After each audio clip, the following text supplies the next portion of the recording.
A stigma around seeking advice and talking openly about betting behavior is still high in the UK. To understand it, we surveyed 500 UK based sports bettors about their gambling habits. 17% of them would ask a gambling therapist for advice on how to quit gambling completely. In our sixth and final episode of Safer Gambling Week campaign, we're partnered with Liz Karter again, UK's leading gambling addiction therapist, to answer some of the burning questions and give you tips on how to quit gambling completely.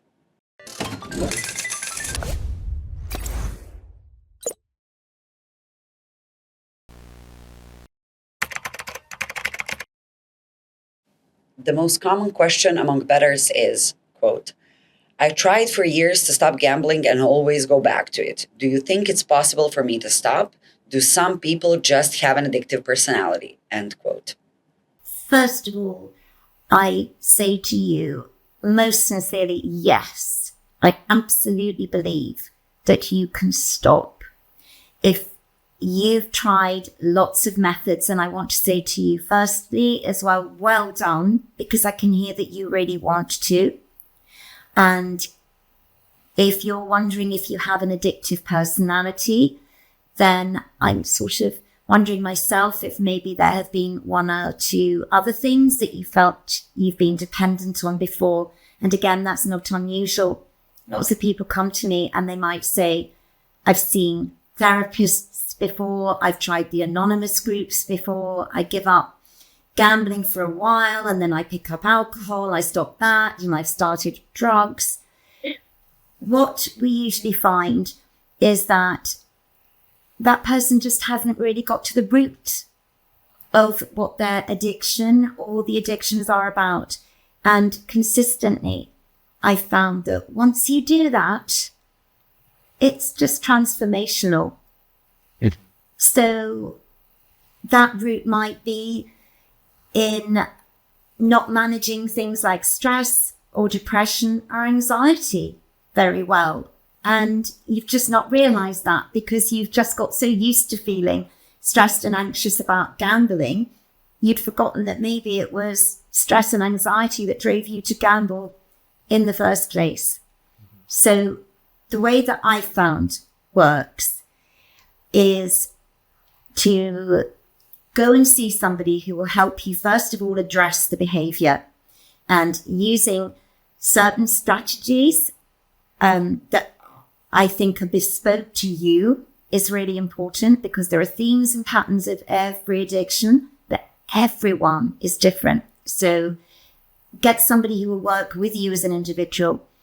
If you really work hard, then you can stop that behavior within 4 weeks, but don't give up there. Then stay and really look at what that behavior was about. So then you address the next level. So yes, now I'm not gambling, that surface level.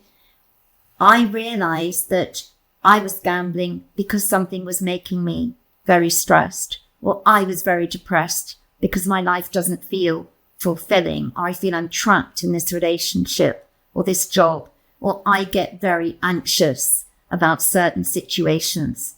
So then you pick up what that trigger is, and then you look at what the trigger for those emotions are. Is it the job? Is it the relationship? Is it a lack of those things? Is it things that are still troubling you from the past? I work with lots of trauma, so people who have been traumatized by life crisis, bereavement, perhaps some sort of abuse there in the past. It's learning to resolve all of those things and learning alternative coping mechanisms, because purely and simply, if you've got addicted to gambling, whether you know it or not, it is a coping mechanism. It's helping you to cope with something. It has become your emotional medication. It's a survival strategy, so you've got to work out what it is helping you to cope with and learn other ways of coping. And so, yes, you will be able to stop if you do those things. It's a long-term commitment, but you absolutely can do it. Thanks, Liz. And if someone enjoys watching and attending live sports, but it triggers their urge to gamble, how can they enjoy the experience without affecting their recovery? So what I'd encourage you to do is to look at this really, really practically, first of all. So, first of all, I would ask you to ask yourself on the day of the event, how are things in my head and in my heart? Because if you're having a good day, you're probably much more likely to be able to stay in control and make healthy decisions about your gambling, your betting. If you don't want to bet at all on that day, then try leaving everything at home that enables you to have a bet. So cards, cash, your phone, if there are apps that you can access, all of that stuff from. Some people I know even go for basic phones. They've still got their smartphone, but they'll leave that at home. And they've just got a basic phone where they can text and make calls and stay in touch. What I would also suggest you do is if there are people within that group that you can trust, then before the event, you tell that person or those people what your intentions are, that you are not going to have a bet that evening. And if these are good friends, then they're going to help and support you in that. Because again, you've got that kind of good accountability, which is going to help you stay on track. So I think if you try those things at first and see how you go, if you try it, you might find that actually you start to enjoy the events more, because lots of people tell me that. Do you know, I really enjoyed that game even more than I would usually, because I'm not then obsessing over whether they're going to win, and that means I win or lose unaffordable amounts of money. So you might find it actually improves your enjoyment. If it doesn't, and you're really struggling, and after a while you're still obsessing about having a bet, it sounds like you could probably do with getting some help and support. And how would you encourage people who enjoy betting on sports to gamble responsibly? What tips can you give them to enjoy it without developing a problem? I think it's wise for everyone to keep an eye on how much they gamble, in the same way that ideally we keep an eye on how much we drink, how many bars of chocolate and cakes we consume, all of that. It's just wise and sensible. So I think it's, in order to prevent a problem developing, it's being honest with yourself about what your financial budget is. So really take a look at that. You know, how much can you actually afford to bet with? And so a question attached to that is, how much can you afford to lose financially and it not make a huge difference to you? But also, how much can you afford to lose mentally and emotionally? Because that can vary person to person. Somebody I worked with said that they worked out, for example, even losing £5 was unaffordable to them mentally, because they would feel out of control and chase. So be really honest with yourself about that. And also looking at time is so important.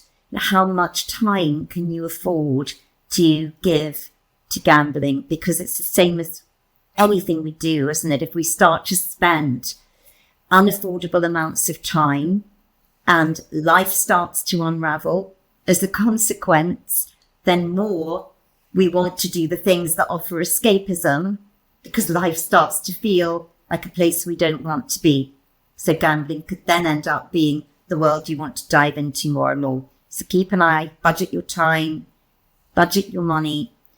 And to me, the most important question always is, how am I feeling today? Because I think it's so important to have as a basic rule to avoid developing a problem. I only gamble when I'm already feeling good, when I'm already having an okay day, because it's like with alcohol. If anyone starts to gamble as a way of changing a low mood for the better, or an anxious or stressed mood for the better, then there begins the association with I gamble and I feel better. It is. And that can be the start of a dependency. So only gamble when you're feeling good. That's an important one. Thank you, Liz, for all the tips and facts you've shared with us in the last 6 episodes. We're sure that our viewers can find them helpful. Thank you all for tuning in. We hope that this was a safe space where you could get answers to the questions you couldn't ask elsewhere. Don't forget to check out the rest of our Safer Gambling Week videos. Remember to bet responsibly and get the truth, then play.